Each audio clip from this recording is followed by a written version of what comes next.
Laravel-Meetup kam zustande, weil wir auf der Laracon in Amsterdam festgestellt haben, dass es doch eine ganze Reihe an deutschsprachigen Laravel-Usern und Entwicklern gibt, die allerdings bisher noch in keiner Weise vernetzt sind. Und die Idee war jetzt dann ganz einfach, mal ein Format zu schaffen, wo man sich dann treffen kann, kennenlernen kann, austauschen kann und sich gegenseitig unterstützen kann.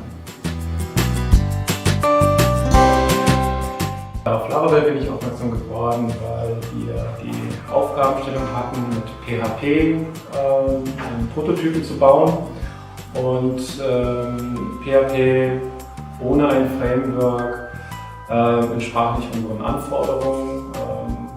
Eine ganze Menge Funktionen müssen dann im Prinzip von vorne entwickelt werden. Und wir hatten dann schon die Erwartung, ein modernes Framework, gewisse Workflows vorzufinden, gewisse Funktionalitäten vorzufinden, haben uns dann mit allen möglichen Frameworks angeguckt. Und Laravel war einfach das Tool, das am besten zu unserer Philosophie passt. Leicht zu bedienen ist, sehr angenehm zu bedienen ist und den sich elegant entwickeln lässt.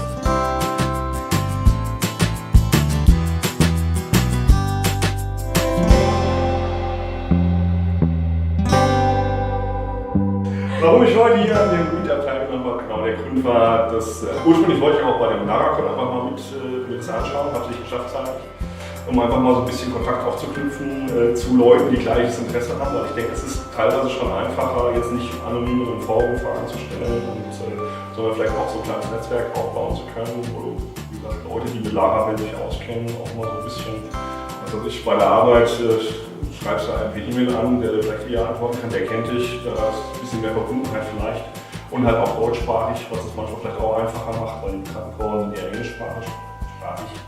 Und weil es nicht so das Problem ist, aber ich denke, dieser persönliche Kontakt ist einfach auch nochmal ein wichtiger Punkt. Da ich schon ein bisschen mit PHP Erfahrung hatte, war natürlich auch ähnlich wie hier die Geschichte, dass wenn da muss man natürlich noch ein Framework. Ich habe mir ein paar Frameworks angeschaut, es gibt GI-Framework, es gibt Symfony. Symfony war mir nicht ganz so unbekannt wegen Drupal und deswegen habe ich da mal reingeschaut, bin aber relativ schnell gemerkt, dass es sehr komplex ist. Also man kann sehr viel machen und die Majors im Markt, die nutzen auch das Symfony, aber jetzt, um jetzt, sage ich mal, kleine Projekte dazu machen, ist es einfacher gewesen, als ich mir Laravel angeschaut habe, weil man immer schneller am Ziel ist mit dem, was man damit machen kann. Viele Sachen, die man quasi jetzt in zum Beispiel Symfony ausimplementieren muss, werden on the fly für dich generiert und du bist einfach schneller am Ziel. Und das heißt für dich selber auch gleich ein schnelleres Erfolgserlebnis, produktiv irgendwas auf die Beine gestellt zu haben, ohne sich irgendwie mit dem Wirrwarr und Tiefen des Frameworks zu verfangen. Das war für mich so der ausschlagende Punkt, dabei zu bleiben.